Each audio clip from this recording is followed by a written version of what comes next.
Hey folks, how you all doing? So today we're going to do another rankings video. Today's video is going to be ranking the 12 studio albums by my second favourite American band of all time, the Byrds.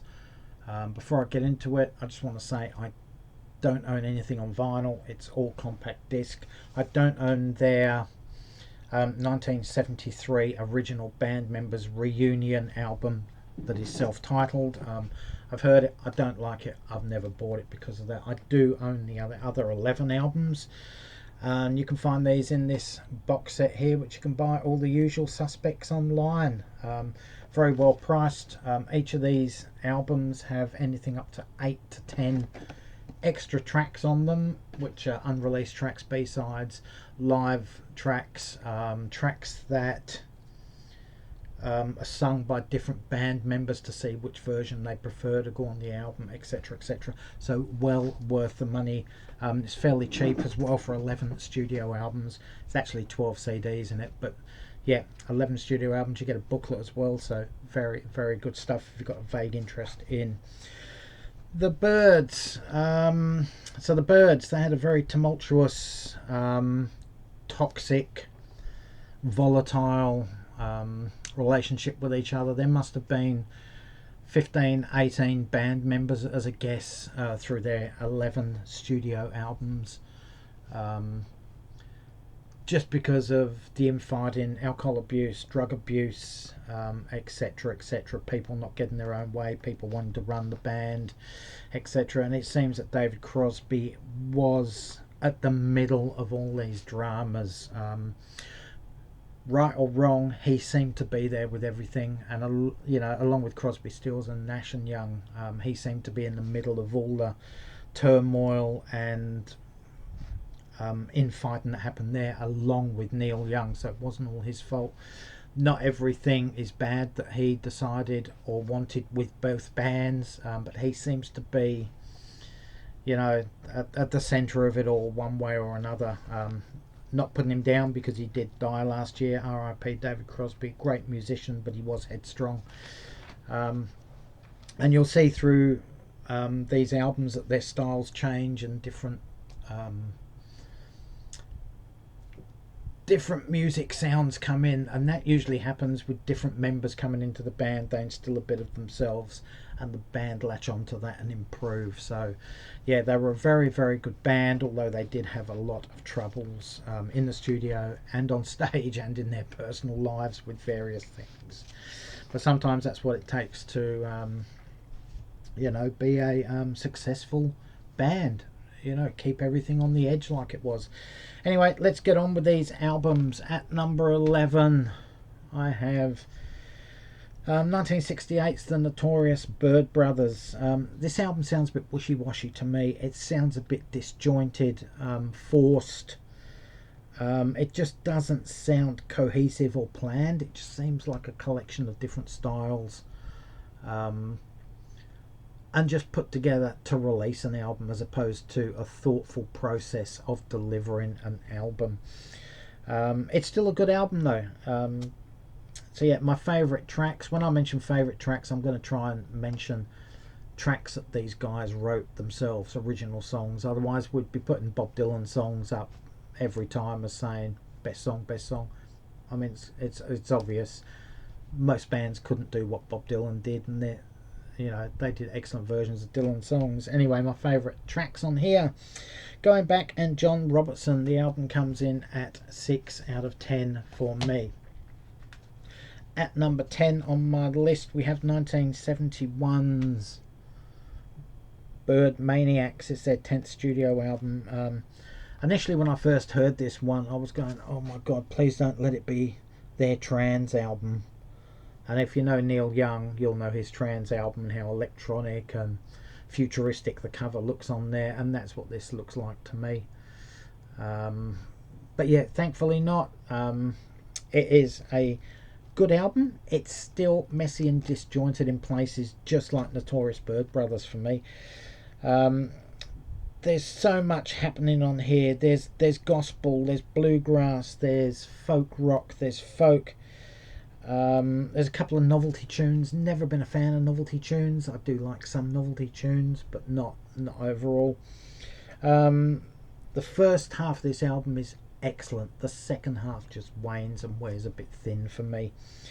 Favourite original tracks on here: Pale Blue, I Trust, and a novelty song, believe it or not, I Want to Grow Up to Be a Politician. 6.5 out of 10. At number 9 on my list. Now, I love these final 9 albums, so, you know, a lot of these, apart from the top 2, the rest could have pretty much gone in any order. I would say, depending on what day it was, what mood I was in when I was listening to them. That's just the way it is. Great bands have great albums that don't rank as high as they should, really, but, you know, when you've got such a outstanding back catalogue as the Byrds do, something's got to be number 9, number 8, number 7. They can't all be number 1. So here we have at number 9, Younger Than Yesterday from 1967. Their first 3 albums all improved on each other with the way their original songwriting was going, the production, the overall sound of the albums. This, their 4th album, just sort of plateaued out from that first 3. I think they developed so fast and so quickly and so prolifically that there was just nowhere that they could go after the first 3 albums. That's what it feels like to me. Obviously they did, because there's 8 other albums ahead of this one. So it's not a step backwards as such, but it just seems to be on the same footing as the 3rd album. Yeah, it's still a solid album. It does seem unfair to put this at number 9, but it's got to go somewhere, and because I just feel it plateaus out from those first 3. This is the only place I can put it. Favourite original tracks on here for me: So You Want to Be a Rock Star, Why, and Have You Seen Her Face. This one comes in at 8 out of 10. At number 8 on my list, I have their debut album from 1965, Mr Tambourine Man. First of all, this album is just totally full of their stock standard, stereotypical, jingle jangle pop sounds that everybody knows and loves by this band. Nothing experimental about this album, just a straightforward jingle jangle radio pop friendly album. Great stuff. One of the great debut albums of all time, in my opinion. But the only thing I don't like on this album is their cover of We'll Meet Again. I just don't think it fits. I get it. It's a nice way to finish an album for a debut album, letting everyone know we'll meet again somewhere, somehow, blah, blah, blah. And the second album will be coming. I get that, but I just don't like that song, whoever sings it anyway. And that's why this album comes in at number 8. Favourite tracks for me, I can't go past Mr Tambourine Man. It's just one of those iconic songs that the Byrds are known for. Feel a Whole Lot Better, which Tom Petty plus numerous other people have covered over the decades, and Here Without You. Again, this one comes in at 8 out of 10. At number 7, we go again to 1965. Turn, Turn, Turn, their Sophomore album. Solid album again. More of that jingle jangle pop that is on their debut album, but the songs just feel more developed. The bridges, the choruses, the verses all seem better written, or better quality lyrics and music as opposed to the debut, and that's why this album is above this one on the list. Comes in at 8 out of 10 again. Best tracks for me, Turn, Turn, Turn. You can't go past that song. I think Pete Seeger had something to do with the writing of this song. Can't remember, but I think he might have. Set You Free and If You're Gone.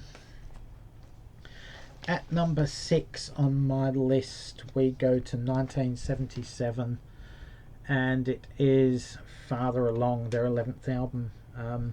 This is an eclectic album, but it runs smoothly.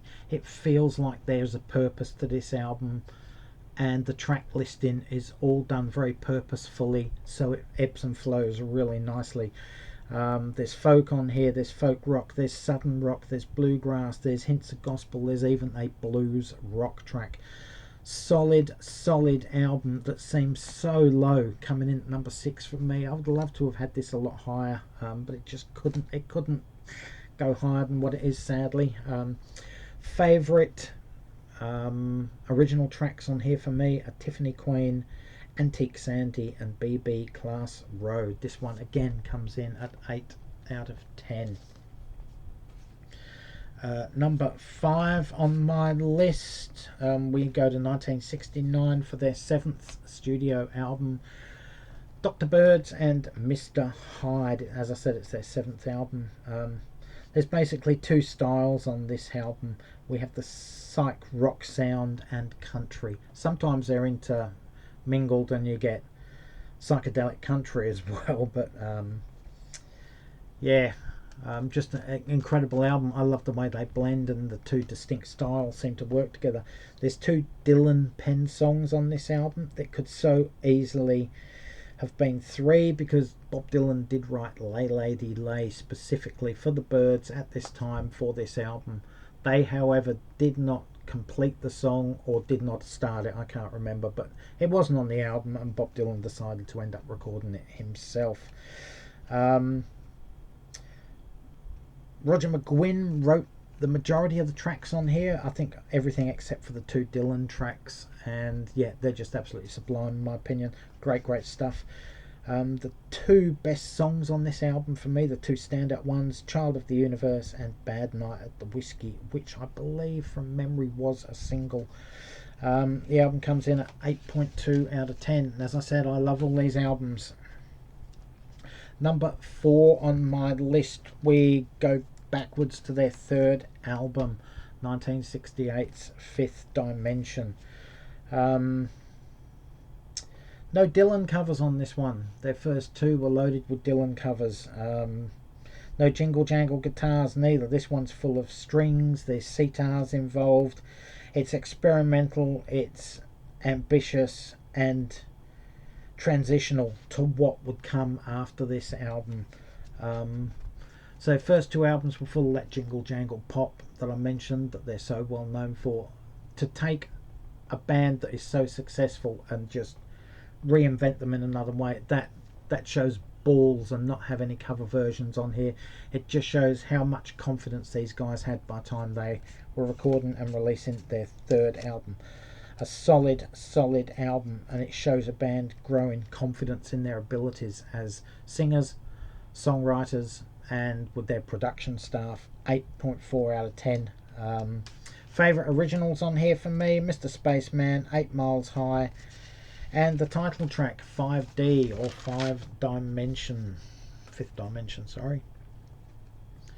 Into the top 3 now. Fans of the Byrds are going to know what the top 3 albums are, and it won't be surprising by the styles of music that I love that these 3 are here.